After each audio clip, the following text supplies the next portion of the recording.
नमस्कार दोस्तों, GT log podcast के इस एपिसोड में आप सब लोगों का एक बार फिर से स्वागत है। आज का जो सब्जेक्ट है वो बहुत ही इम्पोर्टेंट सब्जेक्ट है। चाहे हम लोग बिल्डिंग्स की बात करें, इंडस्ट्रीज़ की बात करें, एग्रीकल्चर की बात करें, ट्रांसपोर्ट की बात करें, कोई भी सेक्टर की बात करें, सब में हमें ब्लू कॉलर वर्कफोर्स की ज़रूरत पड़ती रहती है।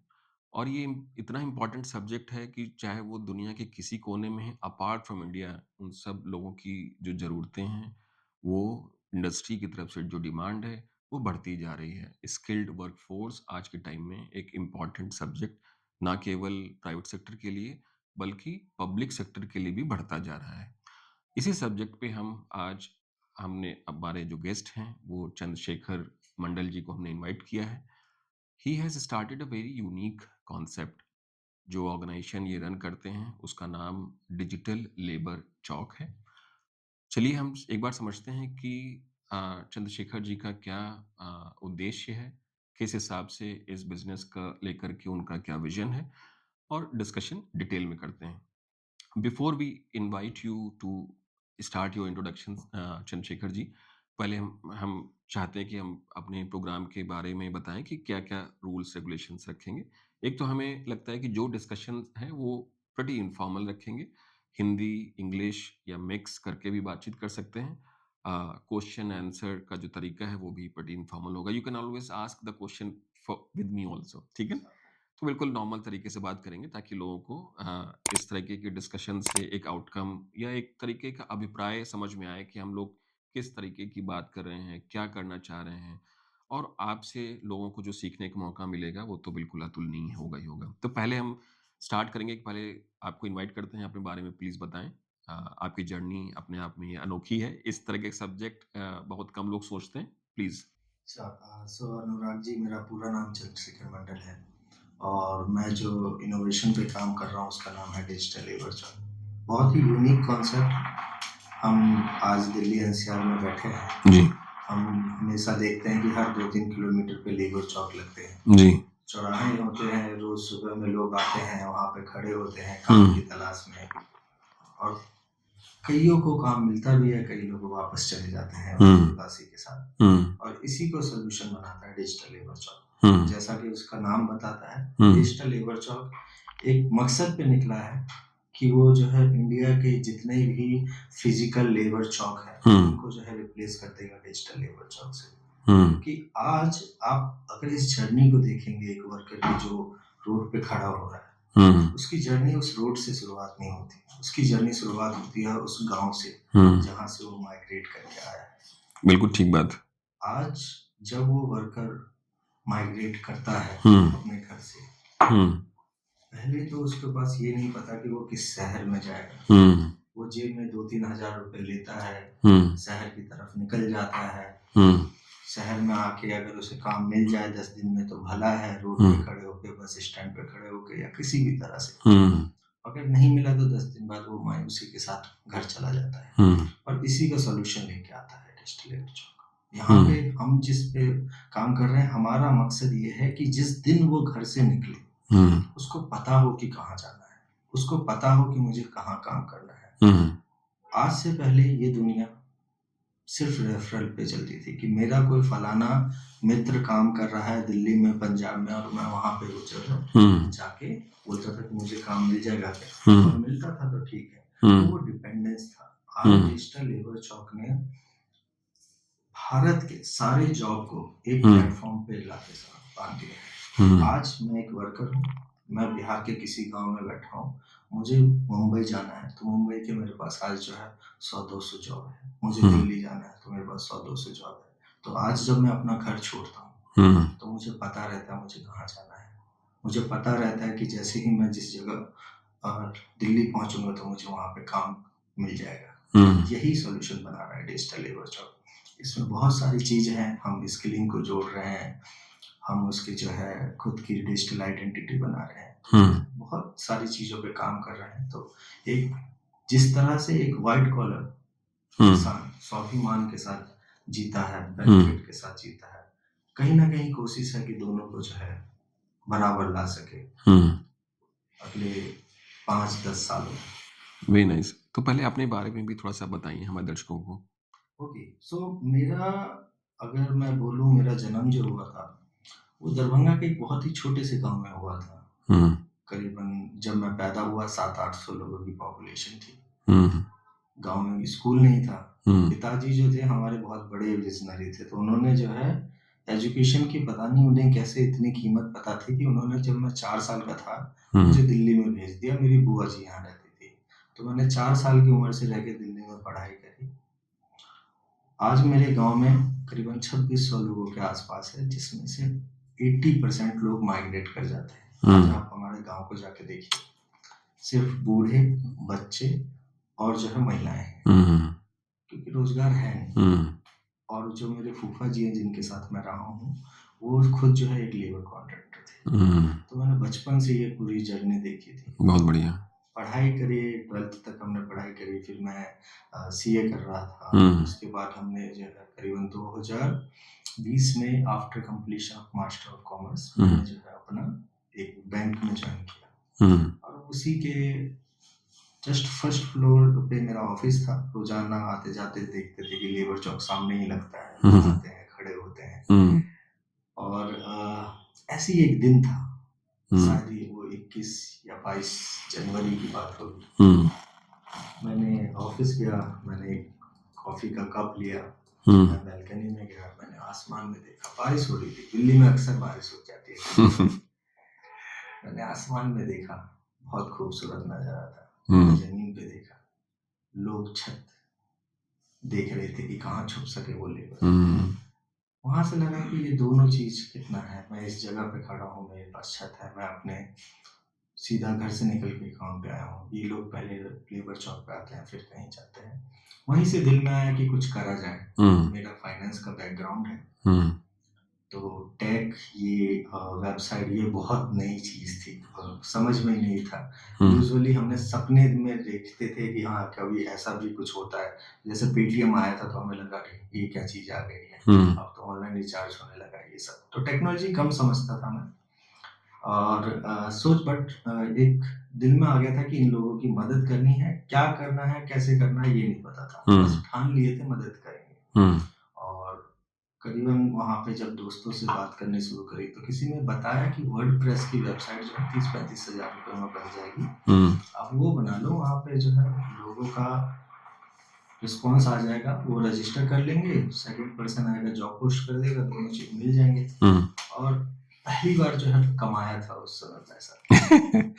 कब की बात है ये? ये जनवरी 2020 की बात है। अच्छा। पहली बार अकाउंट में पैसा आया था और पैसे का इस्तेमाल जो है इस तरह से कपड़े ले लिए, जूते ले लिए, अब अकाउंट में पैसे पड़े हैं। कहाँ खर्च होते हैं ये नहीं समझ में आया। तो पहले मतलब जब कहीं जहाँ जॉब कर रहे थे तब? हाँ, जब जॉब मैंने बैंक में करा हुँ, तो पहला सैलरी पहली आया। सैलरी आई थी। तो हमारी एक टीनेजर जो 24-25 साल का है उसकी क्या ही ज़रूरतें थी। कपड़ा हुँ, था, जूते आ गए, नई-नई चीज़ें, तो अब कहाँ खर्च करा जाए?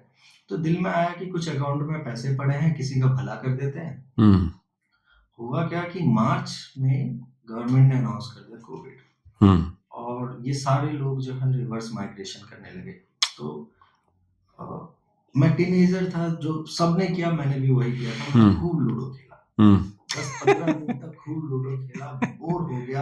हाँ, और उसके बाद लगा कि अब ज़िंदगी में करा क्या जाए? तो हुँ, फिर उठा के शुरुआत कर दी गूगल पे, यही कुछ सर्फिंग कर रहे थे फेसबुक और पे, तो वहाँ पे वर्कर का माइग्रेशन का दिखा। तो एक जो ख़्याल आया कि जैसे आज सब कुछ ऑनलाइन बिक रहा है, फूड ऑनलाइन मिल रहा है, सब कुछ मिल रहा है, तो क्या ये इनके लिए कोई प्लेटफ़ॉर्म नहीं है? हुँ, और वही एक मोमेंट था जब मैंने गूगल पे जाके सर्च करा हुँ, कि job platform for the blue collar worker. हुँ, और समझ में आया कि व्हाइट कॉलर, ग्रे कॉलर के लिए बहुत सारे जॉब प्लेटफ़ॉर्म हैं। हुँ, ब्लू कॉलर के लिए आज भी कोई मार्केट प्लेस नहीं है। हुँ, और वहीं से ये मन में आया कि इनके लिए कुछ बनाते हैं। हुँ, और फिर खूब पढ़े, समझ में आया, कहीं कोई हुँ, डेटा तो नहीं है, बट हुँ, एक डेटा जो किसी ब्लॉग में लिखा था, उस ब्लॉग से पता चला लगभग 15 करोड़ की जनसंख्या है, 40 लाख लोगों से बढ़ रही है। हुँ, मोस्टली जो लोग हैं वो नॉर्थ ईस्ट इंडिया से आते हैं। हुँ,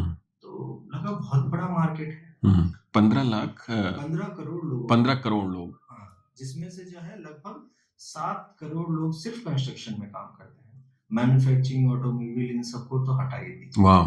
7 करोड़। 7 करोड़ लोग काम करते हैं, जिसमें 19% जो है आप फॉर्मल कह सकते हो, बाकी इनफॉर्मल है। तो लगभग 5.5 करोड़, अब ये बढ़ के 7-8 करोड़ हो गया, क्योंकि कंस्ट्रक्शन बढ़ रहा है। बूम कर ही रहा है। वहाँ पे फिर क्योंकि पहला इनोवेशन था, पहली बार स्टार्टअप बना रहे थे, तो दिल में आया कि चलो ठीक है, किसी का भला करने चाहते तो हैं, निकले तो हैं, और सामने वाले को हमारा भला चाहिए भी कि नहीं चाहिए। और क्योंकि बैंकिंग जॉब थी, तो हमें जो है अनलॉकडाउन 1 में ही लाइसेंस मिल गया था कि आप बाहर जा, परमिट हो गया था कि आप बाहर जा सकते हैं आईडी कार्ड दिखा के। तो हमने क्या किया कि मैंने ग्लास शील्ड लगाया, मास्क लगाया, सैनिटाइजर बॉक्स में रखा, सुबह 5 बजे जग के अपने लिए खुद से ब्रेकफास्ट बनाया, लंच पैक किया, 6-6:30 बजे घर से निकल के लेबर चौक को करने लगा। जाने के बाद किया कि मैं कुछ ऐसा करना चाहता हूँ। जब बात किया तो समझ में आया कि वहाँ सिर्फ लेबर नहीं खड़ा हो रहा है, वहाँ पे 12th पास भी है, वहाँ ग्रेजुएट भी है, क्योंकि उसके पिताजी कारपेंटर है, क्योंकि उसके पिताजी जो है कहीं पे प्लम्बर का काम कर रहे हैं, पेंटर, उसको कहीं जॉब नहीं मिल रही, इसलिए वो खड़ा हो।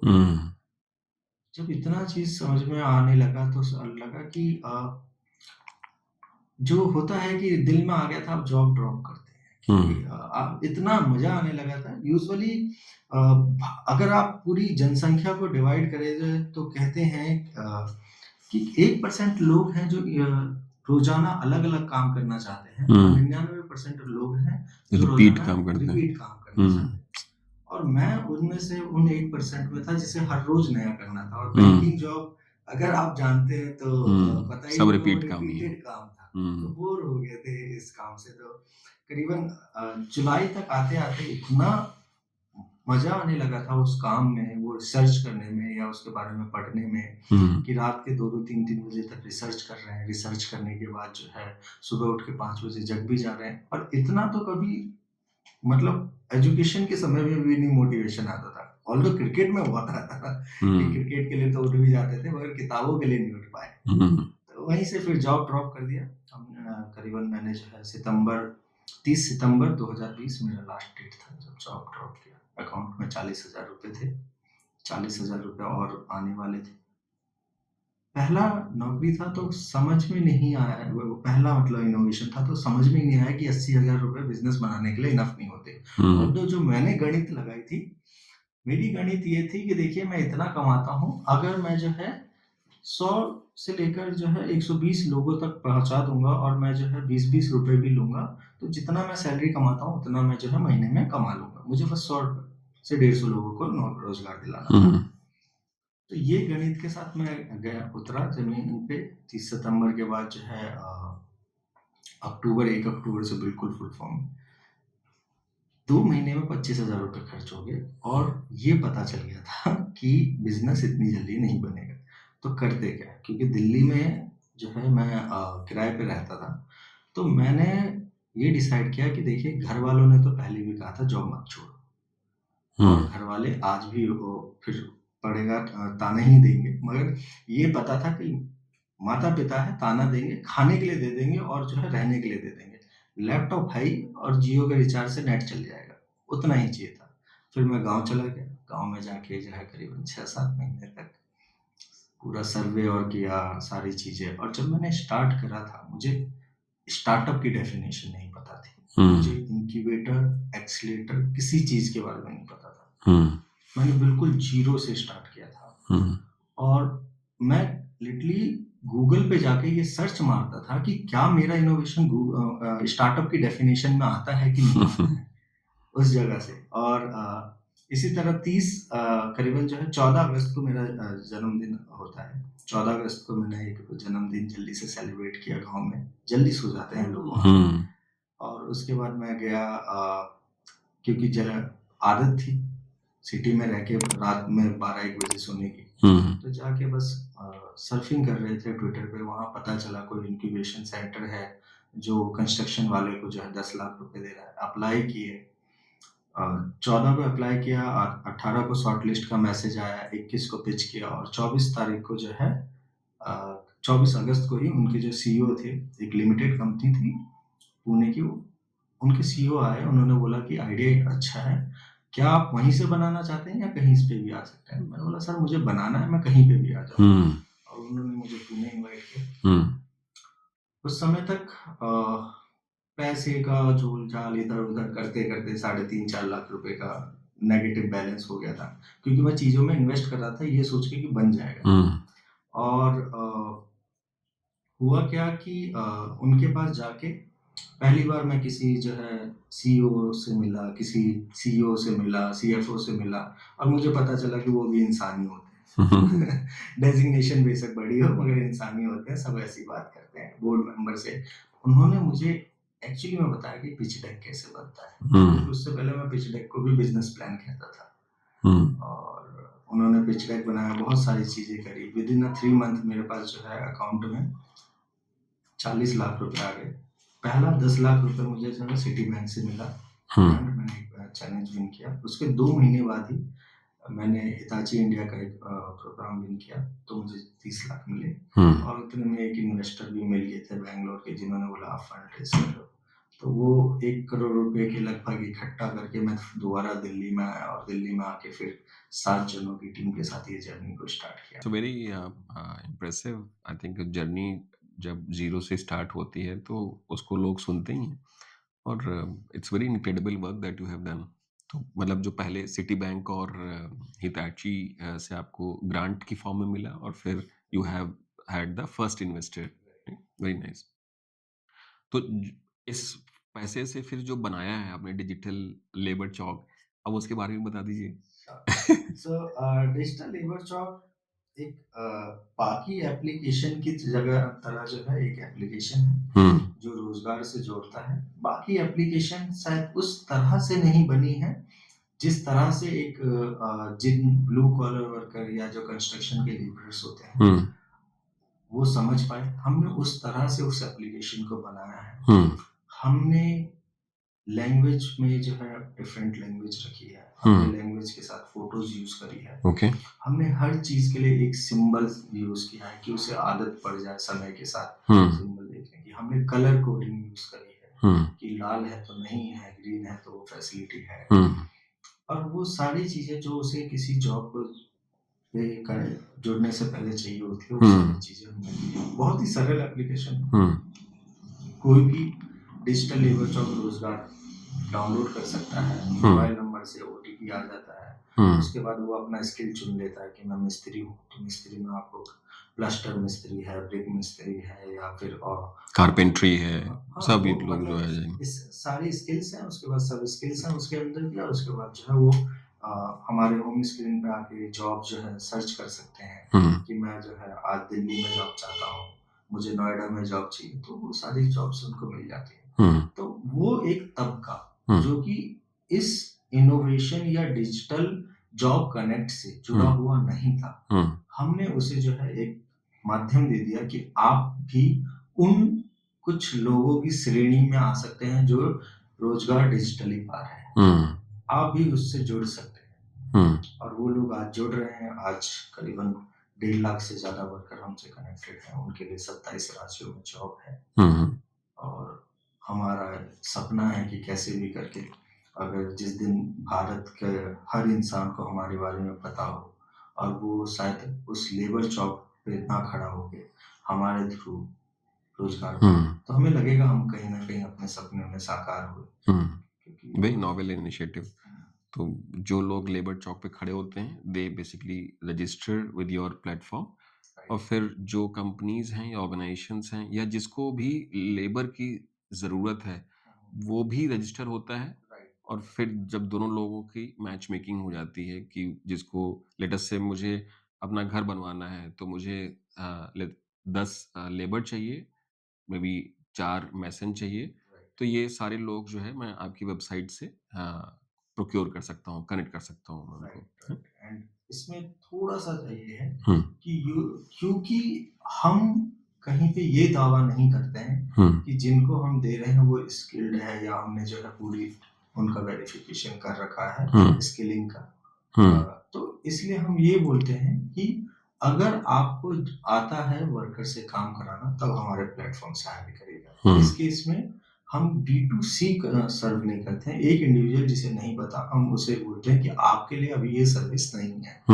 यूजुअली जो बिजनेस या कॉन्ट्रैक्टर, तो हम जो कहते हैं कि B2B या B2B2C जो बिजनेसेस होता है, आप आइए और सर्विसेज लीजिए। बिकॉज एक कॉन्ट्रैक्टर को पता है कैसे काम होता है, एक बिजनेस को पता है कैसे काम लेना है वर्कर से। क्योंकि इस चीज पे अभी भी हम वर्क कर रहे हैं। आई होप अगले 2-3 साल में हम B2C के लिए जाएं, बट अभी करेंटली B2B में है। और जैसा आपका क्वेश्चन था, बहुत ही सिंपल है। एक कोई कंपनी आ रही है, अपने आप को रजिस्टर करती है, फिर अपनी रिक्वायरमेंट को पोस्ट करती है, हमारे पास वो जॉब आती है। हम पहले कंपनी वेरीफाई करते हैं, फिर जॉब वेरीफाई करते हैं, फिर वर्कर को मिनिमम वेजेस अमाउंट मिल सके। अगर वो कह रहे हैं कि वहाँ पे कैंटीन की फैसिलिटी है, सैनिटाइजेशन की फैसिलिटी है, तो उनकी फोटोज को लेके वेरीफाई करना, और तब जाके हम लाइव करते हैं कि एक वर्कर जो हमारे थ्रू जॉब को देख रहा है, उसको ये कॉन्फिडेंस होना चाहिए कि मैं सही चीज देख रहा हूँ, कोई मेरे साथ फ्रॉड नहीं कर रहा। हम उस लेवल तक अपने आप को जो है चेक करते हैं, और हमारा मेन फोकस जो रहता है इस पे रहता है कि कैसे हम क्वालिटी डिलीवर कर सकें। ऑल्दो हम हैंडसेक बिजनेस में है, बट हमारा क्वालिटी पे ज्यादा फोकस रहता है। हम दिन के 20 जॉब रिजेक्ट कर देते हैं अगर हमारे पास वो सही डेटा नहीं है। हम बेशक 15 जॉब 20 जॉब ही डालें, आधे से ज्यादा जॉब को रिजेक्ट कर दे, बट हम उसमें हैप्पी हैं कंपेयर टू मिसलीड करना किसी। तो और इसमें जो आपने आई थिंक ये मेंशन किया कि जो स्पेसिफिक चेकिंग है या सिक्योरिटी इश्यूज हैं, मान लीजिए जैसे कंपनी ने अपॉर्चुनिटीज क्रिएट की आपके प्लेटफॉर्म पे, और फिर आप उन लेबर से उनको कनेक्ट करते हैं या लेबर अपने आप कनेक्ट हो जाते हैं?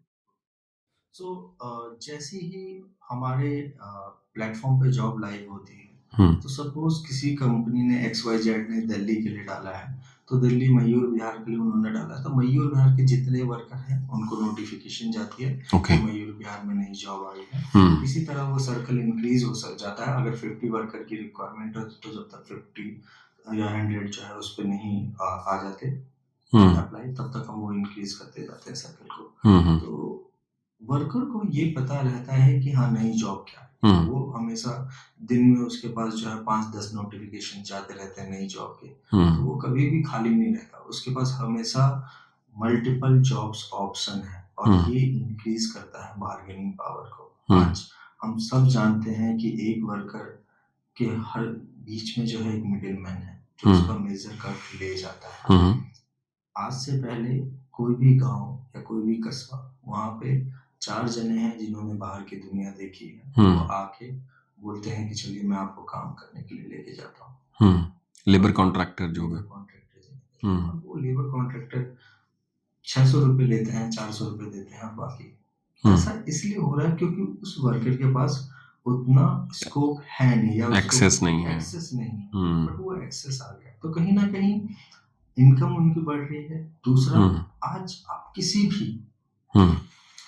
वर्कर से, कारपेंटर से ये पूछिए, आपने 15 साल काम किया है, आपने 15 साल क्या काम किया है, बता सकते हैं?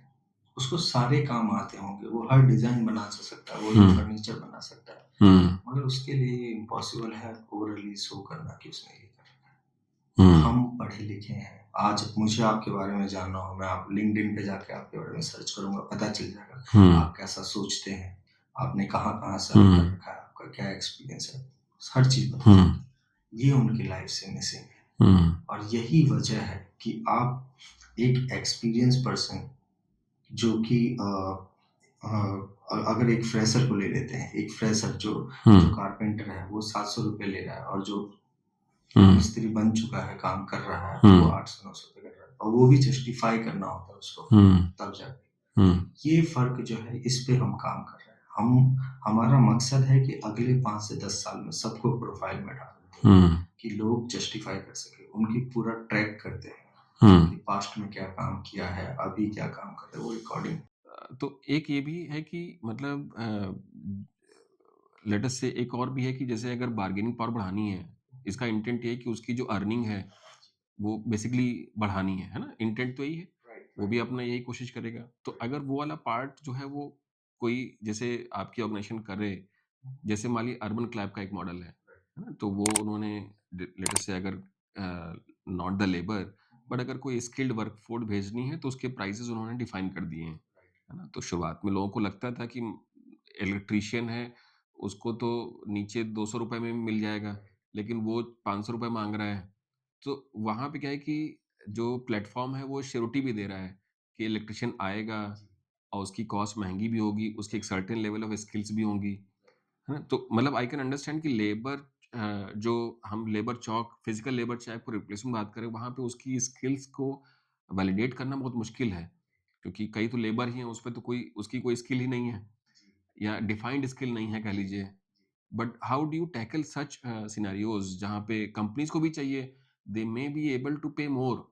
अगर आप पैसे देख लें, जैसे मान लीजिए हमारी ऑर्गेनाइज़ेशन अगर ईपीसी कॉन्ट्रैक्ट लेती है, तो मुझे अगर पता चल जाए कि ₹800 देने हैं कंपेयर टू ₹600, लेकिन ₹200 का जो डिफरेंस है वो कोई एश्योर करा ले।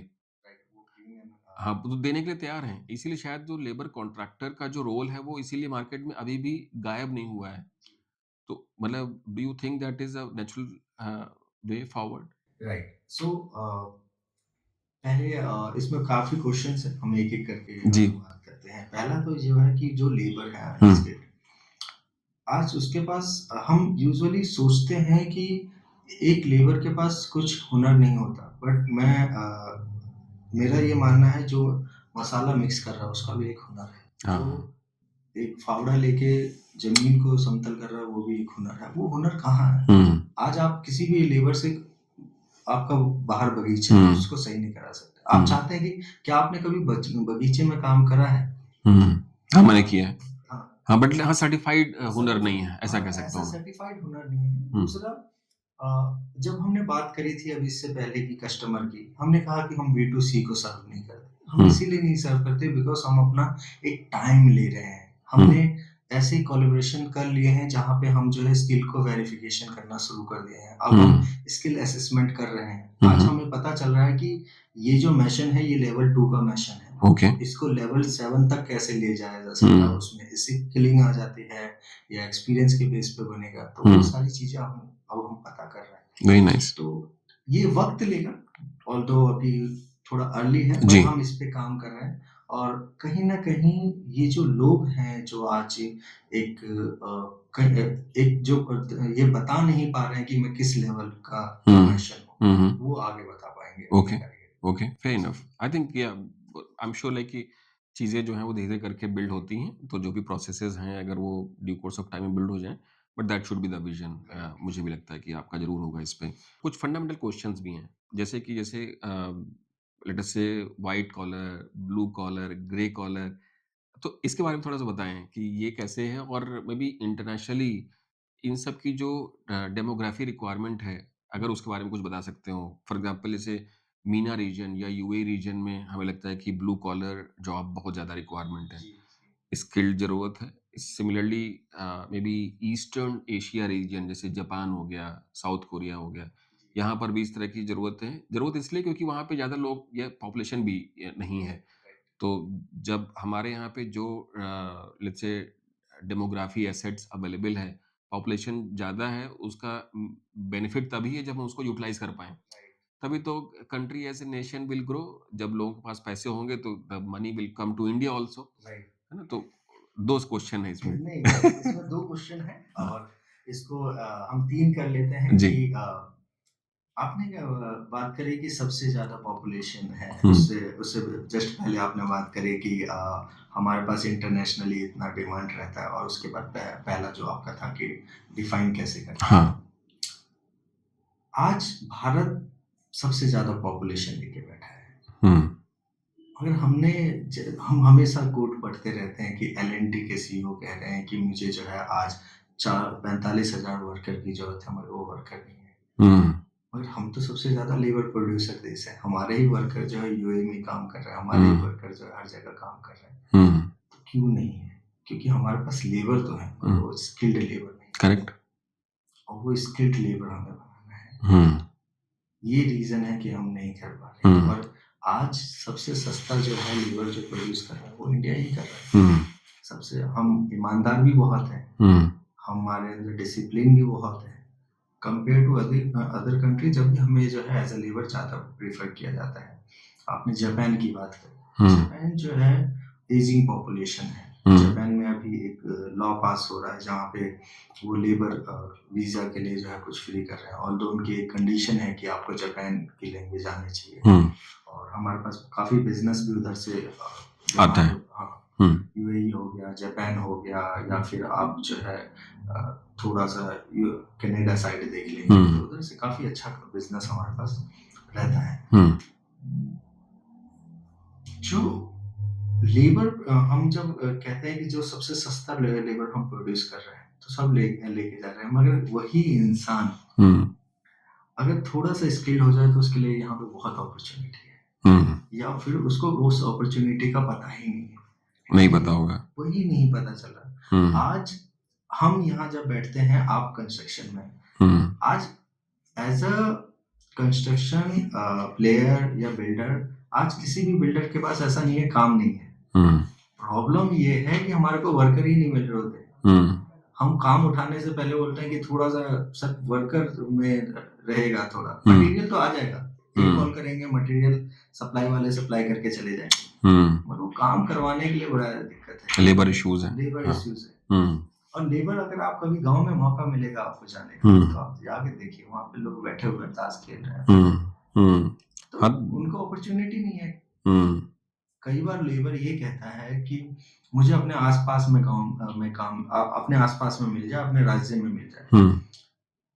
जो बिहार में अगर 38 डिस्ट्रिक्ट है तो उसमें जो एक जगह पे कंस्ट्रक्शन का काम चल भी रहा है 2 डिस्ट्रिक्ट छोड़ के, उसे वो भी नहीं पता चलता। कुछ ऐसा प्लेटफॉर्म ही नहीं है। वेस्ट बंगाल में अपनी डेवलपमेंट हो रही है, झारखंड अपना कर रहा है, यूपी हम सब जानते हैं, यूपी बहुत ग्रोइंग स्टेट है, इतनी तेजी से ग्रो किया है।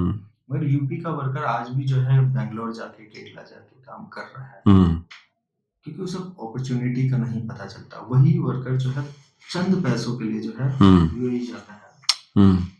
आज अगर हम एक डिफरेंस देखेंगे, कितना गुना वो ज्यादा कमाता है। आज वो वर्कर यहाँ पे जो है 25,000 कमा सकता है, वो 35,000 से 40,000 के लिए जो है बाहर जाता है। अब वो 2 साल 3 साल का प्रॉब्लम रहता है, बहुत सारी चीजें हैं अगर इसको लेके चले। ये कुछ चैलेंजेस हैं जहाँ पे जिसको हम सॉल्व करने के लिए निकले हैं।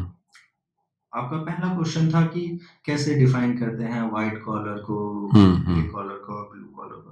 देखिए, व्हाइट कॉलर हम दोनों बात कर रहे हैं, हम तो व्हाइट कॉलर में ही आ जाते हैं, जहाँ पे हम सारी चीजें पढ़ रहे हैं, समझ रहे हैं, चीजों को जान रहे हैं, हमारा प्रोफेशन ऐसा है, लैपटॉप पे डेस्क पे बैठ के काम कर रहे हो। ग्रे कॉलर की डेफिनेशन जो मैं ये कहता हूँ, ग्रे कॉलर कुछ जो आपके प्यून हैं, गार्ड हैं, या फिर जो आपके जो है एग्जीक्यूटिव लेवल के लोग हैं, या फिर डिलीवरी बॉयज हैं, इन सबको इसका कोई वेल डिफाइंड फॉर्मेट नहीं है कि ये कैसे है, मगर ये थोड़ा सा आ जाता है। ब्लू कॉलर एक ओशियन है, और ब्लू कॉलर में वो सारे लोग आ जाते हैं जो इन दो कैटेगरी से बच जाते हैं, स्किल्ड हो गए।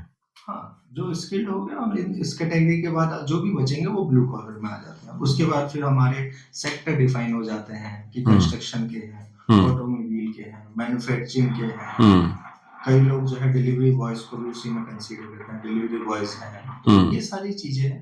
तो ग्रे कॉलर को ऐसा कोई डेफिनेशन नहीं है, तो इस तरह से डिफाइन किया है। और हम लोग जो टारगेट करते हैं, हम सिर्फ और सिर्फ ब्लू कॉलर में कंस्ट्रक्शन पे फोकस करते हैं, क्योंकि हमें पता है कि कंस्ट्रक्शन एक ऐसी इंडस्ट्री है जिसका growth rate compare to other industry बहुत ज्यादा है। कंस्ट्रक्शन का जो CAGR है 9.8% है। अच्छा। एंड मैन्युफैक्चरिंग का वहीं पे अगर आप देखेंगे, मैं थोड़ा सा नंबर में प्लीज, बट वो लगभग जो है 5 से लेके 5.5 के बीच में मैन्युफैक्चरिंग इंडस्ट्री। दूसरा कि बाय 2030 इंडिया जो है कंस्ट्रक्शन में 3rd प्लेस पे आने वाला है। और ये इतना बूम कर रहा है कंस्ट्रक्शन, क्योंकि हम डेवलपिंग नेशन है, आप जानते हैं, हर कोई इंडिया को प्रेफर कर रहा है। लास्ट ईयर जो है एप्पल आया, आज कितने टेस्ला आएगा, टेस्ला आ रहा है, तो हर कोई जो है प्रेफर कर रहा है। हम डेवलप कर रहे हैं, तो हमारा कंस्ट्रक्शन तो वैसे ही बूम हो रहा है।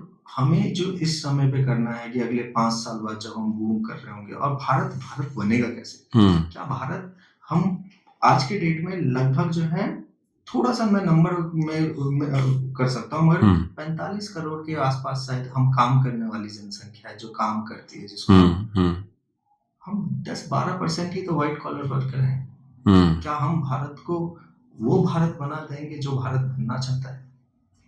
हमें उन सब लोगों को साथ लेके चलना पड़ेगा, तभी जाके भारत महान बनेगा, भारत विकसित भारत बनेगा।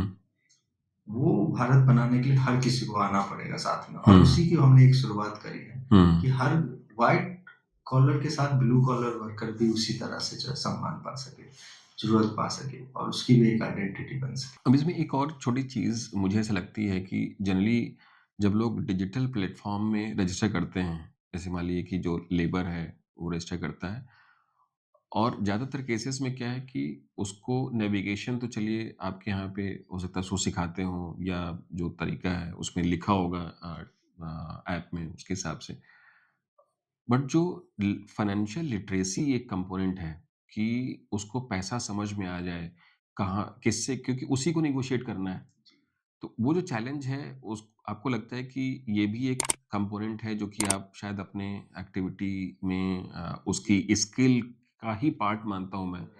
अ, जो लोग एक्चुअली में देखा जाए तो फाइनेंशियल लिटरेसी को हम लोग अपनी एजुकेशन का हिस्सा ही बनाना चाहते हैं। बट जो उस कैटेगरी के लोग हैं उनको तो एक नॉर्मल एजुकेशन भी नहीं मिली है। इसका मतलब है कि financial literacy in any case उसको नहीं पता है, तो उसको वो चीज़ बिल्ड करनी बहुत ज़रूरी है। वो नेगोशिएशन जो है वो कैसे करेगा, उसके अगेंस्ट उसका एक्सपेंसेस क्या होगा। फॉर एग्ज़ाम्पल अगर लेते से दरभंगा में कोई लेबर है और उसको लखनऊ में कोई काम मिल गया मान लीजिए, या 100 लोग के हिसाब से काम मिल गया, तो एक उसका जो उस लिविंग के हिसाब से लखनऊ के शहर के हिसाब से एक एक्सपेंस आएगा, कंपेयर टू अगर वेस्ट बंगाल में कोलकाता मिल गया या अगर दिल्ली मिल गया, तो तीनों जगह के लोकेशंस के हिसाब से उसका जो डेली एक्सपेंस है बहुत ज़्यादा है। उसको कितना कैसे नेगोशिएट करेगा, उसके लिए उसको फाइनेंशियली उस चीज़ को समझना होगा। तो ये वाला पार्ट आपको कैसा लगता है? मतलब व्हेन यू क्योंकि आपकी टीम जो है कहीं न कहीं इन सब चीज़ों को इंटरैक्ट करती होगी। क्योंकि वर्कर इतना नहीं समझ पाता, और उसे समझना चाहिए। इसीलिए हर स्टेट ने अपने जो है मिनिमम वेजेस डिफाइन कर रखे हैं। आप बिहार का जो वेजेस देखेंगे वो अलग है यूपी से भी ज्यादा है दिल्ली का। तो वेजेस डिफाइन कर रखे हैं क्योंकि वो इतना नहीं समझ पाता, बट एज अ स्टार्टअप ये हमारी रिस्पॉन्सिबिलिटी है कि हम उनको जो है सही चीजों से जोड़ सकें। वर्कर को ये चीज आज उसके लिए सबसे ज्यादा सोशल सिक्योरिटी ओके। आज आप लेबर कार्ड के बारे में जानते हैं। आज बीओसीडब्ल्यू कार्ड के थ्रू जो है 25 से 26 तक बेनिफिट मिलते हैं, स्टेट वाइज वो नंबर ऊपर नीचे हो सकता है।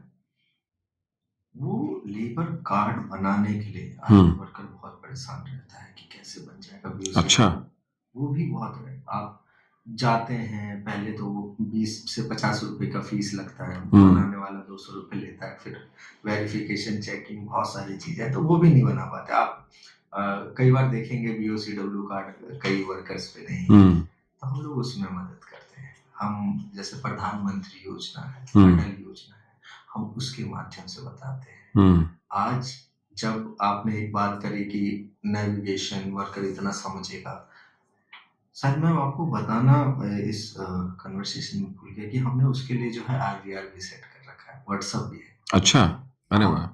एप्लीकेशन पे बात नहीं कर सकते, आप व्हाट्सएप पे रिकॉर्डिंग भेज दीजिए। आप हमें कॉल मिला के आईवीआर पे बात कर लीजिए। आप हमें बस ये बता दीजिए कि मुझे जो है दिल्ली में जो है नौकरी चाहिए, वो सारी नौकरी हम आपको बता देंगे। अच्छा। तो हमने अपने आप को बहुत ही एक्सेस दे रखा है। साथ ही साथ हम लोग वीडियो कंटेंट्स बनाते हैं जहाँ पे हम वर्कर को स्किल करते हैं विद इन एप्लीकेशन, क्योंकि स्किलिंग बहुत बहुत तरह की है।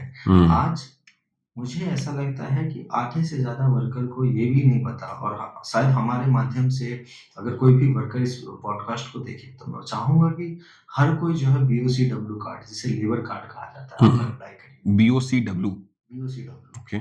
आप उसके लिए अप्लाई करिए। अगर वो कार्ड आपके पास है, तो आपको जो है 4 लाख रुपए का जो है इंश्योरेंस मिल जाता है। आपकी बेटी की शादी होगी तो 50,000 रुपए मिल जाएगा। आपका बच्चा जो है 70% के ऊपर से पास होगा तो 5,000 से 25,000 रुपए तक है। अरे वाह!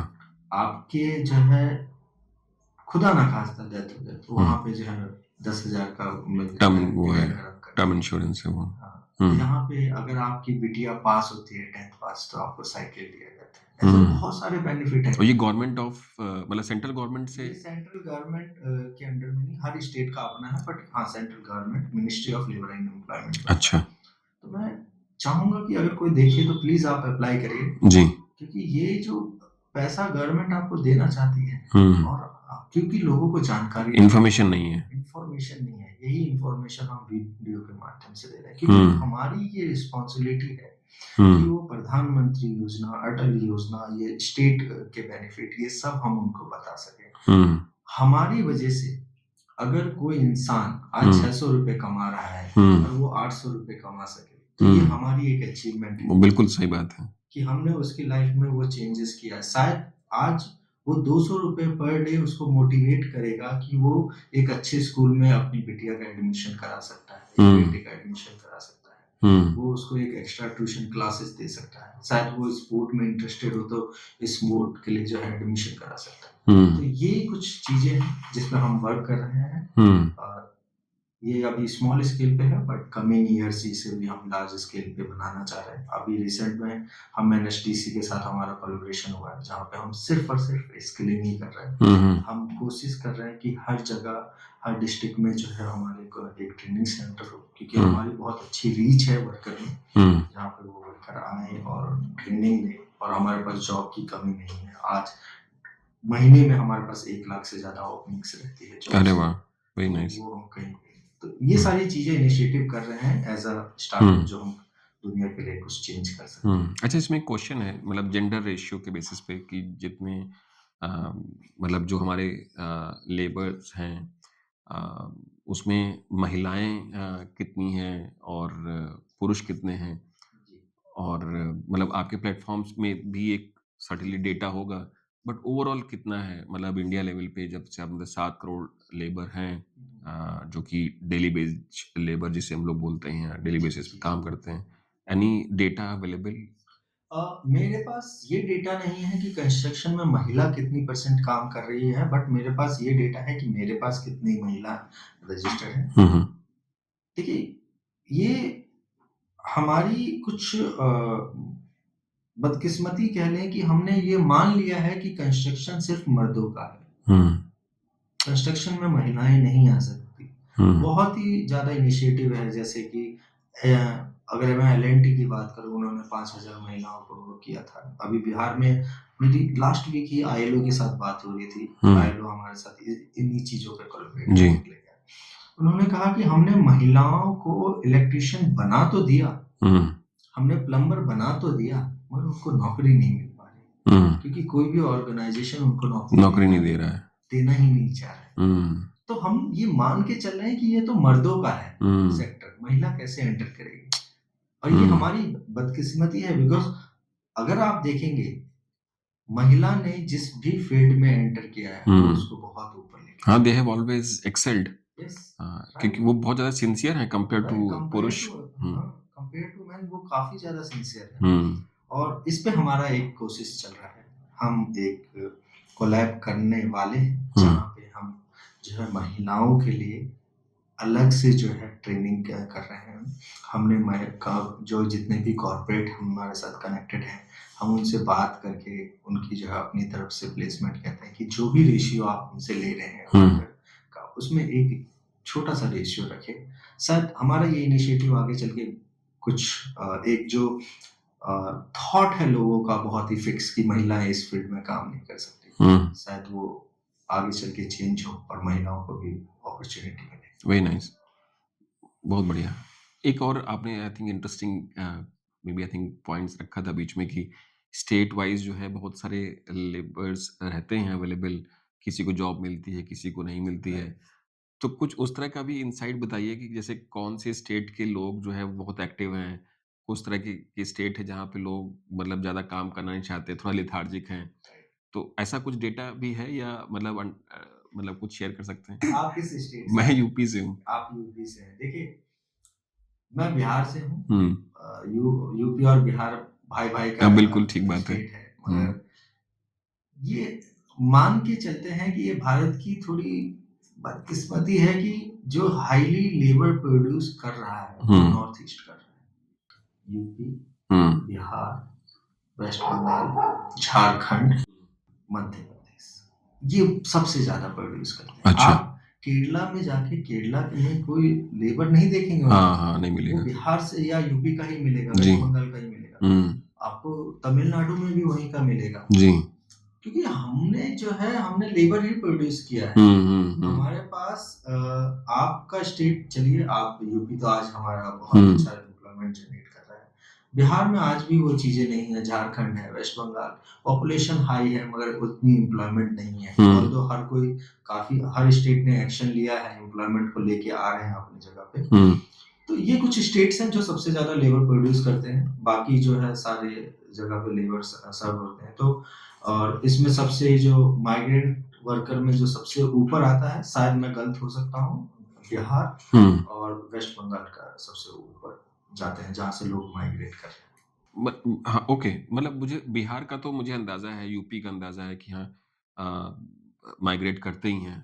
बिकॉज़ मेबी आई थिंक जो फसल या क्रॉप का जो राइट, सीज़न है, जिस जो समय उनके पास बचता है, उसमें वो जाते हैं शहरों में और सर्टेनली द इंटेंट यही रहता है कि वो जो अपनी जीविका है या जो अपना जो धन है, उसको वो बढ़ा सकें। लेकिन जैसे कुछ ऐसे स्टेट्स में जैसे आपने वेस्ट बंगाल का नाम लिया, तो ज़्यादा वेस्ट बंगाल के लेबर ज़्यादा दिखते नहीं हैं। जी, और एक और मतलब जो हमें लगता है कि जैसे हम लोग बिल्डिंग सेक्टर में काम करते हैं, हमें लगता है जो उड़ीसा के जो लोग हैं, प्राइमरीली वो प्लम्बिंग सेक्टर में बहुत एक्सीलेंट राइट, काम करते हैं। राइट। तो ये भी एक क्वेश्चन है कि कैसे? कि आखिर क्या है ऐसा कि वो प्लम्बिंग में इतने अच्छे हैं?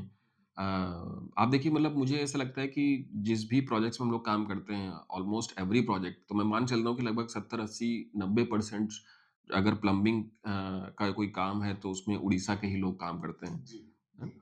तो ऐसा मतलब क्यों है मतलब ऐसा कोई स्पेसिफिक रीज़न है? अ, अगर मैं इस चीज़ का जवाब देने जाऊँ, तो मैं शायद अभी राइट पर्सन नहीं हूँ इस चीज़ का जवाब देने के लिए। बट ये आई गेस वो अ, एडॉप्शन होता है कि हम प्लम्बर में शायद लोगों ने काम सीखा कम्युनिटी होगा या वाइज़ जो है। कम्युनिटी बिल्ड हुई होगी हुँ, और हुँ। उन्होंने जो है आपस में जो है बनाया होगा।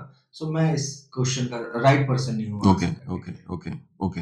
अब अच्छा वेस्ट बंगाल में देखता हूँ कि लोग जो है वो दिन में भी उनको एक स्नैप चाहिए लेट अस से 1 बजे से लेकर के 3 बजे तक, राइट, राइट। है ना? ये कल्चर और कहीं नहीं है, सिर्फ़ वेस्ट बंगाल में है।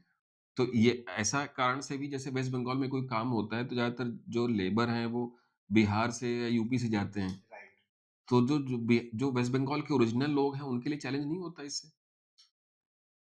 जी मतलब मतलब मैं इसलिए हाँ, पर्पज़ से पूछ रहा हूँ क्योंकि कोई ट्रैवल माइग्रेशन एक ऐसी चीज़ है जिससे आप एक तो अपनी फैमिली से दूर जा रहे हैं। राइट, फैमिली को लेकर के तो हर जगह नहीं जाएँगे।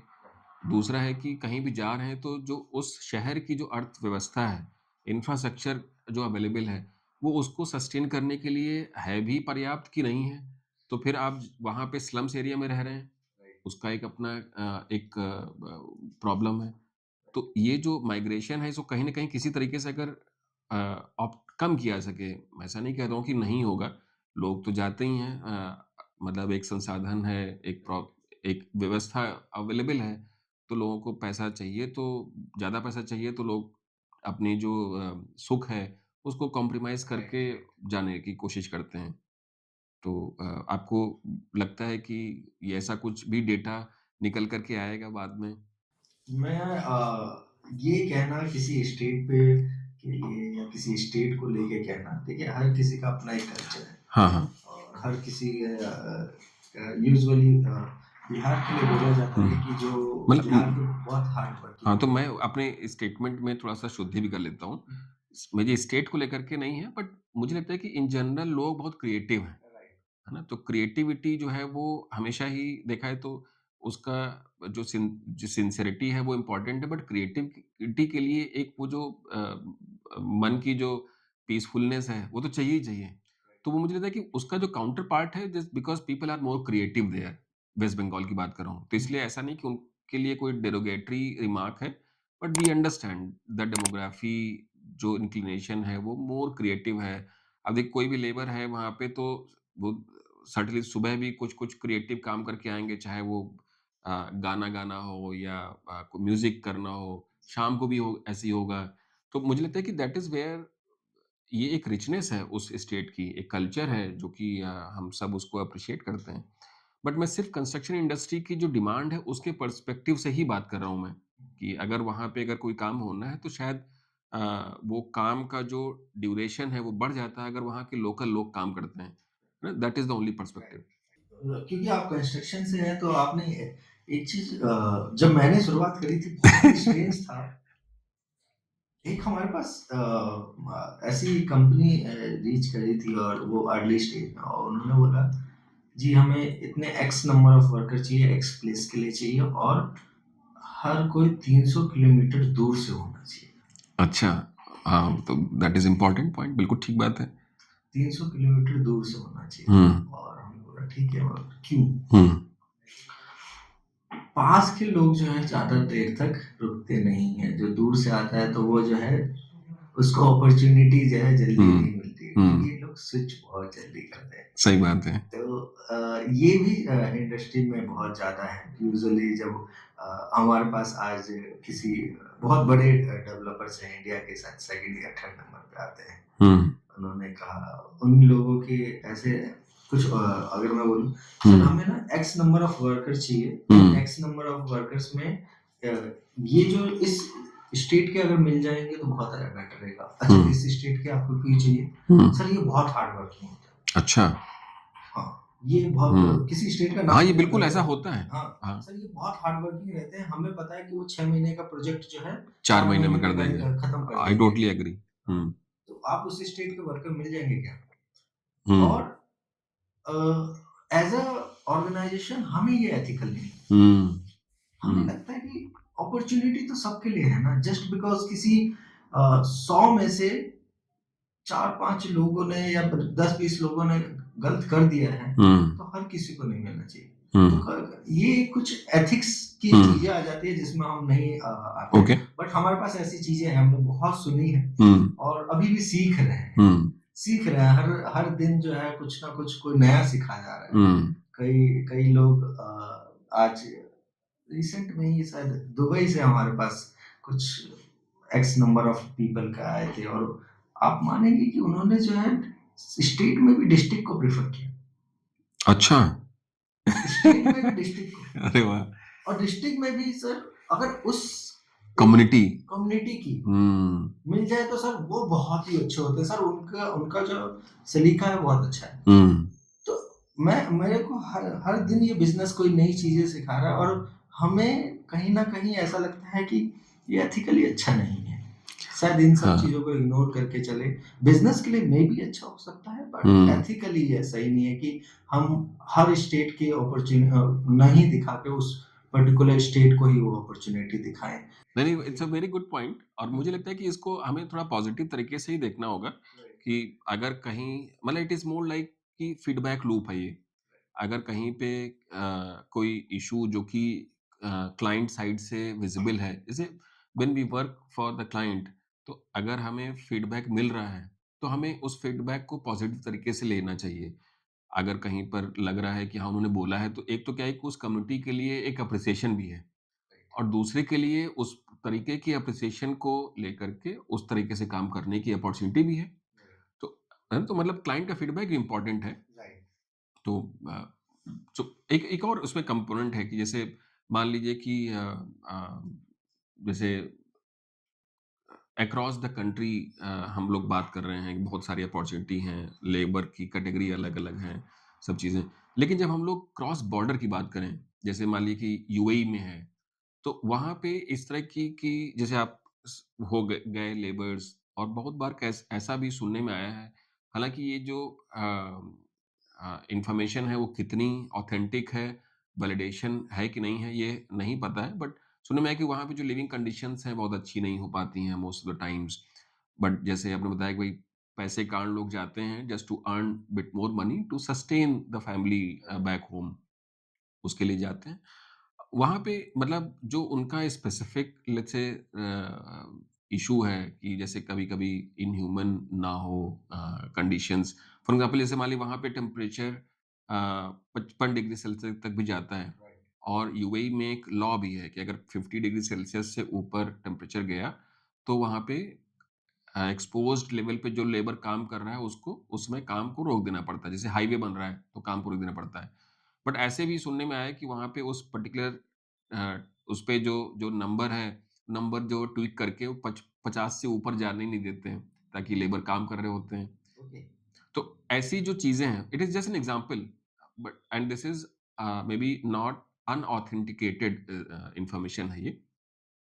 मान लीजिए ऐसा होता है या कहीं पर भी ऐसा है, तो मतलब मुझे ऐसा लगता है कि ये भी एक ऐसी चीज़ें हैं जो कि शायद जो इस इंडस्ट्री को सर्व कर रहा है, कोई अगर बिज़नेस है, अपॉर्च्युनिटी है या जैसे और की ऑर्गनाइज़ेशन है, वो भी इन सब चीज़ों को भी कैटर करती है या वे फॉरवर्ड या गोइंग फॉरवर्ड में इस चीज़ को भी केयर करने का या इंक्लूड करने का पोर्शन रखती है। Is it also part of your vision?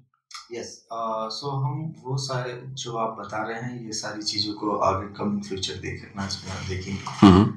Currently अभी इंटरनेशनल जॉब में मेरे लिए थोड़ा अर्ली होगा कुछ कमेंट करना, हुँ, बिकॉज़ हुँ। मैं अभी भी चीज़ों को सीख रहा हूँ। हुँ, हुँ। ये बहुत ही सरप्राइज़िंग है कि वो ट्वीक करते हैं, ये डेटा मिले ऑल्दो क्योंकि हम खुद रिसर्च कर रहे हैं better understanding the international market. हुँ, हुँ। तो हमने जो समझ पाए हैं कि कुछ लोग जो है बेटर कंडीशन में नहीं रह पाते हैं, वहाँ पे कंपनीज़ का वो नहीं है, जो मिडिल पर्सन है, कहीं न कहीं वो 4 लोगों की जगह पे 6 लोगों को रखता है, तब हुँ। जाके इस तरह की कुछ प्रॉब्लम्स हैं। हुँ। तो मैं इस समय पे राइट पर्सन नहीं हूँ इस पे ज़्यादा अच्छे से कमेंट करने के हुँ, लिए, हुँ। बट येस हम कमिंग फ्यूचर जो है, इस चीज़ को टेक केयर हुँ, हुँ। Fair enough, that's alright. मुझे लगता है कि when you do the business बहुत सारी चीज़ें फिर वो रिसर्च का पार्ट होती हैं और आपके एक्टिविटी का हिस्सा बनती हैं। तो मुझे लगता है कि दैट इज़ ऑलराइट। थोड़ा गवर्नमेंट की पॉलिसी की तरफ आते हैं। जैसे गवर्नमेंट में जैसे हमारे यहाँ पे अगर किसी के पास काम नहीं है तो मनरेगा करके स्कीम है जो कि बहुत ही क्रिटिकल रोल प्ले करती है। पहले जब कांग्रेस गवर्नमेंट में इस व्यवस्था को स्टार्ट किया और फिर मतलब इसके बेनिफिट के कारण ही शायद जो मोदी गवर्नमेंट है, इस चीज़ को कैरी फॉरवर्ड किया। सर्टेनली इसका एक ये भी फ़ायदा होता है कि अगर कहीं किसी जगह पे लोग अवेलेबल हैं और उनके पास में उस पर्टिकुलर टाइम फ्रेम में काम नहीं है, लेट अस से ऑफ सीज़न अगर वर्क हो गया, काम हो गया, तो मतलब फसल में उन्होंने काम किया, फिर उसके बाद काम नहीं है, तो उस रीजन में जो भी गाँव लेवल पे या विलेज लेवल पे या टाउन लेवल पे कुछ काम है, उस पे वो एंगेज हो आते हैं। है ना? तो इसके अलावा और क्या-क्या व्यवस्थाएँ हैं इस तरीके की जो लेबर हैं उनको लेट काम मुहैया कराने के? गवर्नमेंट जो है, अगर मैंने जैसे बात करी थी आपसे, सो यूजुअली जितने भी हमारे कंस्ट्रक्शन वर्कर हैं, हुँ। ये सारे लोग जो है रजिस्टर्ड होते हैं बीओसीडब्ल्यू के अंडर। बीओसी आपने बताया था बिल्डिंग अभी। एंड कंस्ट्रक्शन वेलफेयर, हुँ, वो हुँ। तो उसके अंडर में रजिस्टर्ड होते हैं। इन जो कंस्ट्रक्शन में काम कर रहे हैं, इनके लिए काफ़ी अलग-अलग बेनिफिट्स हैं। आपने मनरेगा का नाम लिया, हुँ। मिनिमम से 100 डेज़ का मिल जाता है, ऑल्दो वेजेस कम है। बहुत ही कम है। हुँ। बट उन लोगों के लिए सही है जो अपना हाँ, गाँव में ही रह रहे हैं। हाँ, हाँ। नहीं जा सकते, परिवार की कुछ बंदिश हुँ। है या फिर घर परिवार अलाउ नहीं करता कि हुँ। बाहर जाके कमा सके और अपने शहर में काम नहीं है, मगर उनके लिए बहुत अच्छा है हुँ। कि ना कुछ से कुछ सही। हुँ।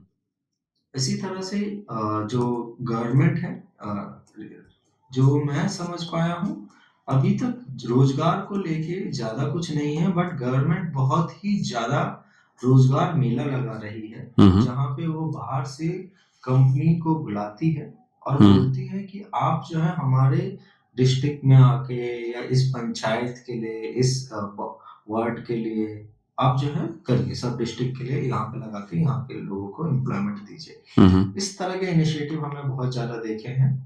और इसके सिवा जो है करंट में स्किल पे बहुत काम कर रही है यहाँ गवर्नमेंट। आप अगर मैं एक बिहार का एग्जांपल ले लेता हूँ क्योंकि मैं बहुत ज़्यादा जुड़ा हुआ हूँ। बिहार गवर्नमेंट जो है काफ़ी ऐसे स्किल्स हैं जिसको स्पॉन्सर्स करती है, जहाँ पे वो स्टूडेंट से सिर्फ ये डिमांड करती है कि आप आइए स्किल को जो है सीखिए और जो है आपको कोई पैसे नहीं देने, ये स्पॉन्सर्ड बाय गवर्नमेंट है। जहाँ पे जो इंस्टीट्यूट है वो वहाँ पे पढ़ा रहे हैं, वो पढ़ाते हैं और उसके बाद जो है गवर्नमेंट उनको पे आउट दे देते हैं बेस्ड ऑन द अटेंडेंस। तो इस तरह की काफ़ी स्किलिंग पे काम कर रहे हैं।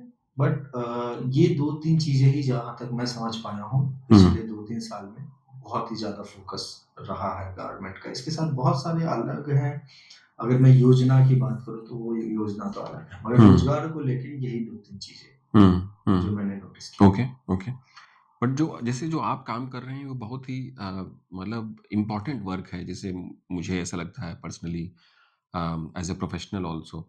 तो मतलब इस तरह के डिजिटल प्लेटफॉर्म जहाँ पे उस मे बी जो डेमोग्राफी जिसके पास में एक सुनिश्चित कार्य नहीं है, रेगुलर काम नहीं है, तो वो डिजिटल प्लेटफॉर्म लाइक योर्स उसके लिए गवर्नमेंट पॉलिसीज में कुछ मतलब वो है, सपोर्ट है?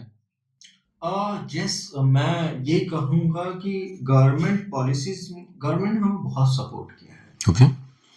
चाहे वो मैं स्टेट गवर्नमेंट को ले लूँ या फिर जो है मैं नेशनल गवर्नमेंट को ले लूँ हमारे, इन गवर्नमेंट ने हमें काफ़ी सपोर्ट किया है इस जर्नी में। और बिहार गवर्नमेंट का तो हमारे, क्योंकि हम बिहार के स्टार्टअप है, तो काफ़ी बड़ा रोल प्ले किया है इन्वेस्टमेंट को लेके, गाइडेंस को लेके, नेटवर्किंग को लेके काफ़ी चीज़ें रही है।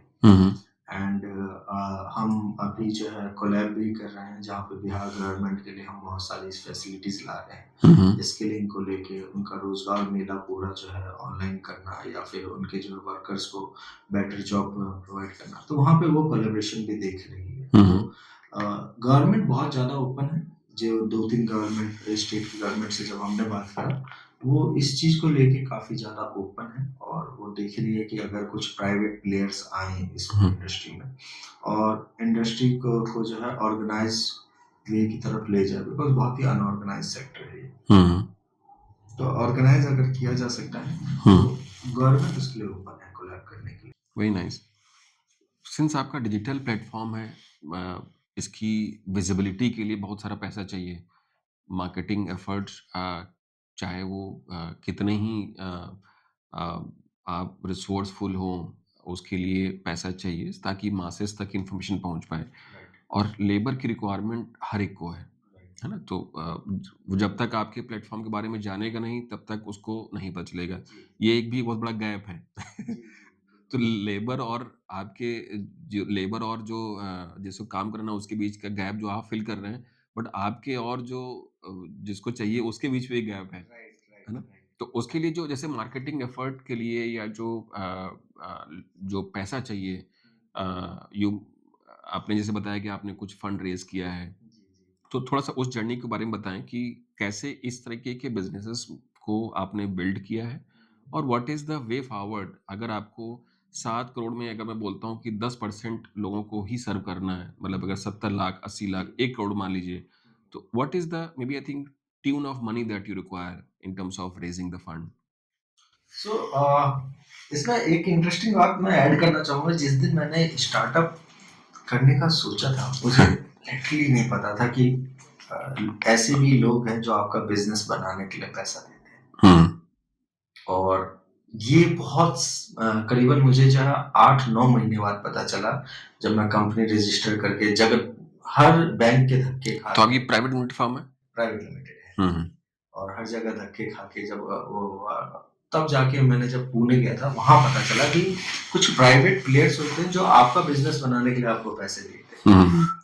और सो हम ज्यादा डे वन से कभी ऐसा नहीं था, क्योंकि आज तो साफ टैंक है, बहुत सारी चीजें है, तो हर किसी को पता है कि पैसे मिल जाते हैं। हमें तो यही पता था कि मुद्रा लोन है 10 लाख रुपए का, वो मिल जाता है, तो उससे धंधा बन गया तो बन गया, वरना जो है कुछ कंपनसेशन मिल जाएगा और उसमें भी 25% आपको लगाना है, तो 10 लाख में 2.5 लाख आपको लगाना, 7.5 लाख गवर्नमेंट देगी। तो कभी डिपेंडेंसी नहीं रही थी, बट यस, जब बिजनेस में उतरे और चीजों को सीखा तो लोगों ने बहुत सपोर्ट किया। आज हमने जब पहला फंड रेज किया, जो मैंने आपको बताया था, तो वो 2022 में हुआ था। फिर जापान से लोग आए, उन्हें बहुत इनोवेटिव लगा। जापान के करीबन 12-13 लोगों ने पैसे लगाए। अभी हम खुद फंड रेज कर रहे हैं। सो फंडिंग के वे में मैं ज्यादा नहीं जाना चाहूंगा। पता नहीं ऑडियंस कितना समझेगी, ऑल्दो पैसा बहुत एक्साइट करता है। नहीं, ऑडियंस तो समझती है।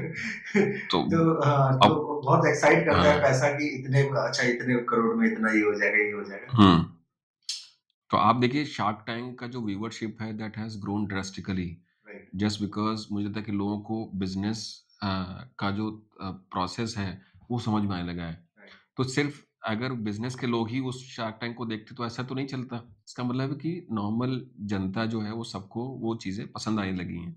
सो पैसे के वे में नहीं, मतलब हम सब लोग नॉर्मल जनता हैं। पैसों के वे में तो मैं नहीं जवाब देना चाहूंगा, बट ये है कि अगर मुझे वो 1 करोड़ लोगों को मैं सर्व कर पाया, हमारा एक्सपेक्टेशन ये है कि अगले 3 साल में हम जो है 3 से 4 साल में अपने साथ इतने लोगों को जोड़ दें, कम से कम।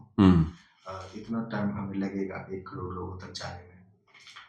पैसा तो देखिए ये है कि जिस तरह से हम काम कर रहे हैं, आपने शार्क टैंक का नाम लिया, आई होप कि हम जल्दी ही उस पर आए और हमें देखें। आपने भी अप्लाई किया है? हम कर चुके हैं, इस सीजन में आप शायद हमें देखें। अरे वाह, बहुत बढ़िया। ये सोनी वालों के ऊपर है कि वो करते हैं कि नहीं करते, बट जो हमारा मेन मकसद है, देखिए आज मैं इस चीज से ज्यादा खुश रहता हूँ कि आज मेरे थ्रू जो है हजारों लोग रोजाना जॉब से कनेक्ट हो रहे हैं, और मैं इस चीज से बहुत दुखी भी रहता हूँ कि मेरे से सिर्फ 1000 लोग ही कनेक्ट हो रहे हैं। ये तो करोड़ों की जनसंख्या है। आज मुझे बहुत मेहनत करने की जरूरत है उन करोड़ों लोगों तक जाने के लिए, और ये जिस तरह का काम है, शायद लोगों को अगर पसंद आया, दिखा वैल्यू, तो जिस तरह की मार्केट को हम सर्व कर रहे हैं, वहां तो word of mouth he game चलता है। हमने 1 को जॉब दिला दी, शायद वो 10 को बता देगा, हमने 10 को दिला दी, वो 100 को बता देगा। तो मार्केट अवेयरनेस, ये सारी चीजें चलती रही। टेक्नोलॉजी पे ज्यादा फोकस है, कुछ डिलीवर कर पाए तो ज्यादा खुशी होगी कि एक दिन जब हम बैठे रहेंगे और हम ये बोल पाए कि भारत को हमने कुछ दिया है, इससे बढ़िया फीलिंग कुछ नहीं होती। और वो फीलिंग मैं चाहता हूँ कि मेरे अंदर रहे कि मैंने भारत में पैदा होकर भारत को कुछ दिया, मैंने वो जो है इस भूमि पे पैदा होने का कर्ज निभाया। तो चंद्रशेखर जी, गोइंग फॉरवर्ड अगर मैं आपसे पूछूं कि मतलब what are the biggest opportunities और चैलेंजेस क्या हो सकते हैं इस तरह के बिजनेस को बिल्ड करने के? अपॉर्चुनिटीज की बात करें, अगर इस बिजनेस को जिस तरह से हम बनाना चाहते हैं, अगर ये बन जाए तो मैं अपने लिए नहीं बात कर रहा, मैं बात हमारे लिए तो चलिए ठीक है जी, यूनिकॉर्न, ये बहुत होते हैं, $1 बिलियन कंपनी, ये बहुत सारी चीजें होती है, वो तो बनेगा, मगर भारत कब बदल जाएगा? भारत को जो चाहिए, भारत को जो विकसित भारत बनने के लिए 2047 तक चाहिए, उसमें ये बहुत बड़ा रोल प्ले करेगा। आज जो व्हाइट कॉलर और हमारे ब्लू कॉलर में जो डिफरेंस है, बहुत बड़ा डिफरेंस आ जाता है जहाँ पे आइडेंटिटी मिसिंग है।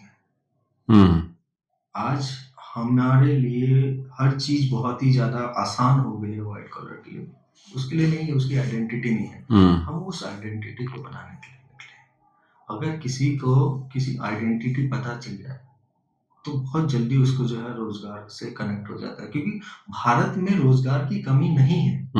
ये हम सब जानते हैं कि भारत में रोजगार की कमी नहीं है। आज शायद कोई इंसान जाके मिस्टर सुब्रमण्यम जो एल&टी के सीईओ हैं, उनको जाके बोल दे मेरे पास 50,000 लोग हैं, आपके लिए इनके पास रोजगार है, वो दोनों हाथों से इनवाइट करेंगे, खुले हाथों से। तो हमारे पास रोजगार बहुत है, हमारे पास वो चीजें कम है। और मेरा जो सबसे ज्यादा अभी फोकस है कि कुछ डिलीवर कर सके। ओके। और कोई ऐसा भी है ग्लोबल लेवल पे भी कोई प्लेटफ़ॉर्म है क्या किसी और कंट्री में which you have seen as a case study? जब स्टार्ट किया था तो इतना कुछ पता ही नहीं था कि बिज़नेस पढ़ के बिज़नेस बनाया जाता है। वो तो हाँ। बस ये था कि जंगल था, बाहर से हरा-भरा था, कूद हुँ, के हुँ, हुँ। धीरे-धीरे समझ में आया। बट येस मैंने इंडिया की केस स्टडी बहुत पढ़ी है कि हुँ, प्लेटफ़ॉर्म बिज़नेस बनाने के लिए क्या चाहिए होता है। तो जो इंडिया में आप बड़े नाम सुनते हैं प्लेटफ़ॉर्म, हुँ, ऑलमोस्ट सबकी मैंने केस स्टडी पढ़ी हुई है। हुँ, हुँ, बाहर में मैंने ज़्यादा कंट्रीज़ के बारे में नहीं पढ़ा। यूजुअली हमारे अंदर एक परसेप्शन है इंडियंस के अंदर, जैसे ही हम अमेरिका सुनते हैं तो हमें लगता है अरे ये तो सबसे बड़ा देश है। हुँ। तो वो उसका ही जब हम मैंने कुछ पढ़ा था कि वहाँ पे ऐसा कुछ चलता है, बट वहाँ पे अर्बन क्लैप जैसा चलता है। अर्बन क्लैप जैसा चलता अर्बन है। क्लैप जैसा हुँ, चलता है और इस तरह का प्लेटफ़ॉर्म जो है हुँ, वहाँ पे थोड़ा अलग है। और हुँ, यूजुअली इंडिया में जिस तरह से हम लोगों के पास सर्टिफ़िकेट नहीं है मगर हमें काम आता है, वहाँ पे सर्टिफ़िकेट होता है। हुँ। तो वो पहले से ऑर्गेनाइज़ वे में चीज़ों को Yes, yeah. करना They are होता है। much more organized society, no doubt about it. Hmm. तो वो काफ़ी पहले से ऑर्गेनाइज़ करके चल रहे हैं। हमारा तो स्किल भी आज हम थोड़ा-सा मुझे सही पता नहीं ये सही है या नहीं, बट यूजुअली हम जब जहाँ से मैं बिलॉन्ग करता हूँ, हमारे यहाँ पे बोलते हैं कि जो बढ़ई है, वो हुँ, लकड़ी का काम करेगा। हुँ। अब उस घर में कितने भी बच्चे पैदा हो जाएँ, वो सब सबको बड़ा ही लकड़ी का बनेंगे। काम आएगा। हुँ, यहाँ पे कास्ट बेस रहा है ये सारी हुँ। चीज़ें। वर्ण व्यवस्था जिसे हाँ, बोलते हैं हम लोग। हाँ। हाँ, तो हाँ। वो उस तरह से रहा है, तो धीरे-धीरे इंडिया भी कर रहा है, बट हुँ, ये चीज़ फॉरेन में नहीं है। हुँ। तो हम इसलिए हमारा मार्केट बहुत अनऑर्गनाइज़ है कंपेयर टू अदर कंट्रीज़। और जैसे इस तरह के डिजिटल प्लेटफ़ॉर्म में what is the method to earn money? मतलब how are you making money? So basically हम लोग जो पैसा बनाते हैं, देखिए हम उससे चार्ज नहीं करते जिसको नौकरी चाहिए। हुँ, हम उससे इसके लिए कभी नहीं चार्ज करते कि भैया आपको नौकरी दिलाएँगे तो पैसा लेंगे। हम हुँ, इसके लिए चार्ज करते हैं कि आप अपने आप को वेरिफाइड करवा लो, कि कोई आपकी पहचान पे वो संदेह ना करे। हुँ, हुँ, उसके लिए हम करते हैं। बाकी हमारा जो सब्सक्रिप्शन होता है, पर प्रोफाइल व्यू चार्जेस होता है, या हुँ, फिर कॉर्पोरेट के लिए जो है सब्सक्रिप्शन मॉडल, जहाँ पे हम कॉर्पोरेट को जो है कॉन्ट्रैक्टर से कनेक्ट करवाते हैं, वो अलग रहता है। तो हम जो मेनली बिज़नेस से चार्ज करते हैं, जॉब सीकर साइड जो है कंप्लीटली फ्री है। Even skill development, social securities, connection, everything is free. Hmm. Okay, very nice. और भी कोई कंपनी है जो कि इस सेक्टर में आपकी तरह काम करती हैं? हमारी तरह जो काम करती थी एक कंपनी थी हुँ, बैंगलोर से, but due to some reason और कुछ इंटरनल इश्यूज़ की वज़ह से उनका डाइवर्जन हो चुका है किसी और चीज़ के लिए। बंद हो गई हैं। बंद तो नहीं कहेंगे, वो डाइवर्ट कर चुके हैं फोकस। ओके। सो वो मार्केट प्लेस से जो है किसी और चीज़ में जो है डाइवर्ट हो गए, ऑल्दो कंस्ट्रक्शन की फील्ड में है। हुँ, एंड इसके सिवा इंडिया में जो मोस्टली लोग काम करते हैं वो डिजिटल ठेकेदार की तरह काम करते हैं। हुँ, जैसे आप मैन पावर कंपनीज हैं हमारी, जहाँ पे वो लोग कहते हैं कि आप हमें ऑर्डर दीजिए, हम आपके लिए वर्कर ढूंढेंगे और हम आपका उनका पेरोल भी मैनेज करेंगे। आप हमें पैसे देंगे, हम उनको पैसे देंगे। इस हुँ। तरह से अभी भी होता है जैसे नॉर्मल जी जैसे 98 इंडिया में टोटल 98 कंपनीज हैं जो इस तरह से काम करती है, हुँ, जिसमें से जो है करीबन करीबन 55 के लमसम में बंद हो चुकी है। अच्छा।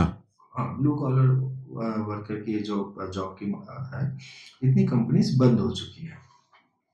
डीएलसी अपने आप में यूनिक इसलिए है क्योंकि हम हैंडशेक के बिजनेस में हैं। हुँ, हर अगर आप इस बिजनेस को पूरी तरह से देखें तो दो तरह की चीज, दो फेज में ये डिवाइड होता है।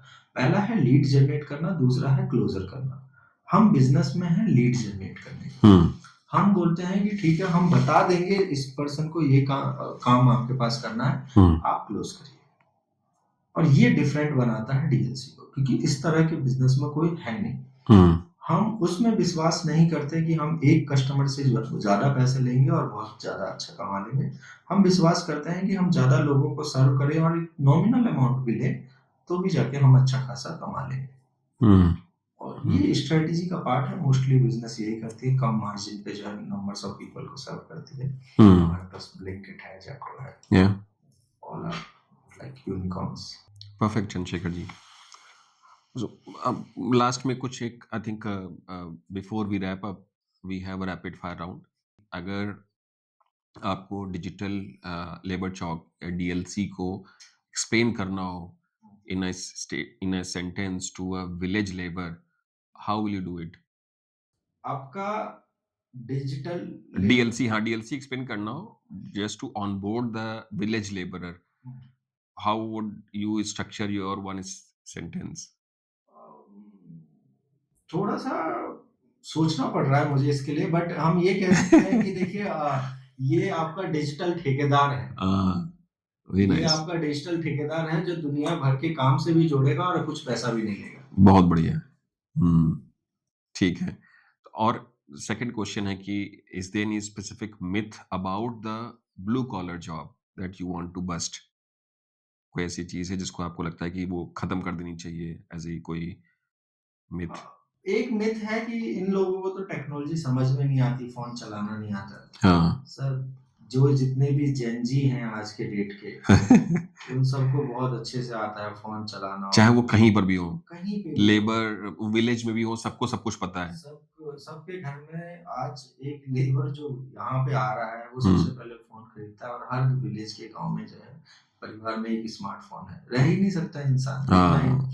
एंटरटेनमेंट कंज्यूम कर रहा है, हाँ। फोटो खींचना है, उसे उसे वीडियो बनाना है, तो ये टाइम बहुत भी बड़ा है उसके पास। राइट। बहुत ज्यादा मिथ हाँ, ये बहुत बड़ा है कि राइट। नहीं नहीं उनके पास तो स्मार्टफोन। आप एक पॉपुलेशन देखिए नहीं है, बिल्कुल आई एग्री कि उनके पास है सब कुछ वाला पार्ट। I totally agree. तो और तीसरा है कि if you could swap jobs for a day with a blue collar guy, तो कौन सी जॉब आप सेलेक्ट करेंगे? मैं जॉब जो सिलेक्ट करूंगा, मैं पहले जो है एक लेबर की जॉब सिलेक्ट करूंगा, और मैं जो काम करना चाहूंगा मैं अपने घर से दूर जाके किसी भी राज्य में काम करना चाहूंगा फॉर अ डे। पूरा समझना चाहते हैं वहाँ की। समझ। और मैंने बहुत समझा है आपको सर, मैंने बताया नहीं, मैंने करीबन जो है 1.5 साल तो लेबर चौक पे रह के चाय ही पिया है, साइट्स पे विजिट किया है, दिन भर साइट्स पे बैठना। फाइनेंस का लड़का कैसे कंस्ट्रक्शन बनाएगा? सही बात सीख है, के ही सीख बनाएगा। करके, ऑब्जर्वेशंस। तो अगर जो आपका अभी है in terms of this initiative, अगर ये नहीं होता तो what would have been the alternative option for you? मैं कुछ बिजनेस ही कर रहा होता, बट ये नहीं पता, मैं जॉब नहीं करता। मैं इनोवेशन के लिए पागल हूँ। मैं अगर मुझे आप चाय बेचने के लिए कहेंगे, मैं अपनी तरह से चाय बना के बेचूंगा, मगर मैं करूंगा कुछ बिजनेस। वेरी नाइस, बहुत बढ़िया है। अगर कोई ब्रांड एम्बेसडर आपको सेलेक्ट करना हो बॉलीवुड से, हॉलीवुड से, तो किसको आप सेलेक्ट करेंगे या साइन कराएंगे? तो अभी जो है ना, जितने भी ब्रांड एम्बेसडर हैं हमारे मुझे वो बहुत पसंद है, अपने कालीन भैया। अच्छा। कालीन कालीन भैया बहुत पसंद है, बिल्कुल देसी आदमी है। हाँ। और अगर कालीन भैया जी आप कभी इसे देखें तो प्लीज कनेक्ट करिएगा, हम भी बिहार से ही हैं। और मजा आएगा अगर आप हमारे इसको जो है स्पॉन्सर करें, या फिर आप हमारे साथ जुड़े और अपना नाम दें, बिकॉज बिहार के तो आप बहुत बड़े नाम हैं, और बिहार क्या, इंडिया के बहुत बड़े नाम। इंडिया के, हाँ, इंडिया के बिल्कुल। बहुत बड़े नाम है। हम जितने भी भोजपुरी लोग हैं, या फिर जो यूपी बिहार या जो भी है, हमारे लिए तो आप बस आपके एक दर्शन हो जाए बहुत बड़ी बात है। बिल्कुल सही बात है। I think he is one of the most talented actor in our country. तो बिल्कुल हम सब लोग बहुत ज़्यादा रिस्पेक्ट रखते हैं उनके लिए। और बिल्कुल सही बात कह रहे हैं आप। मतलब आई थिंक उनका जो एसोसिएशन होगा शायद वो किसी के लिए भी, आपकी ऑर्गेनाइजेशन के लिए तो होगा ही होगा, बट किसी के लिए भी एक बहुत बड़ा मायने रखता है। Thank you so much Chandrashekhar Mandal ji. मुझे लगता है कि this conversation is epic, is one of the best conversation, because मुझे लगता है कि शायद जो सब्जेक्ट पे आप काम कर रहे हैं वो बहुत ही क्लोज है सबके लिए। चाहे वो स्पेसिफिक लाइफस्टाइल है जो कि शायद लोग वहाँ से निकलना ज़रूर चाहते हैं, but people can always correlated. क्योंकि जो हमारे यहाँ पे जो प्रोग्रेस दिखी है, या जो जब हम लोग विकसित भारत की बात करते हैं तो लोग उस पेन को समझते भी हैं। हमारे यहाँ जो डेमोग्राफी डाइवर्सिटी है वो बहुत ज़्यादा रेंज को कवर करती है। नीचे हैं तो मतलब हो सकता है कि 30 करोड़ लोग बिल्कुल इकोनॉमिकल वीकर सेक्शन से बिलोंग करते हैं या उससे कम। तो मुझे लगता है कि ये एक अपने आप में एक बहुत ही नॉवेल काम कर रहे हैं आप और हम सब लोगों का यही विश है, हम लोग भी प्रे कि आपका बिज़नेस जो है और आगे रात दुगनी, दिन चौगुनी तरक्की करे अ, और आप खूब आगे बढ़ें, खूब पैसा फंड रेज़ करें, अर्जित करें और make the may be I think the intent जो कि लेबर जो आपने बताया है कि हाँ, उनके लिए एक एक मे बी अच्छी लाइफ़स्टाइल मुहैया कराएँ, उनको जितना ज़्यादा से ज़्यादा धन अर्जित करा सकें अपने इस स्टार्टअप के माध्यम से। आई थिंक बहुत-बहुत धन्यवाद आपका हमारे इस पॉडकास्ट पे आने के लिए और बहुत-बहुत धन्यवाद आप सब लोगों का इस तरह के कन्वर्सेशन का हिस्सा बनने के लिए। Thank you so much everyone. Thank you thank so you. Much मुझे इनवाइट करने के लिए। Thank you sir. Thank you so much.